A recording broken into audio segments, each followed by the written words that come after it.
deadlift, the movement starts from the top down. We're working the hamstrings, the glutes, and your lower back is working to stabilize the movement. So you're going to pick up your barbell,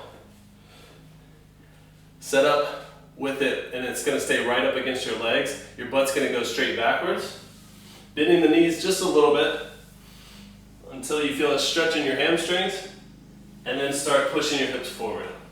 So if you're really flexible, you might be able to get pretty low. If your hamstrings are tight, you might only get down to right here and then come back up. So inhale, hips forward. When you're done, set the bar down with your back flat and you're good to go.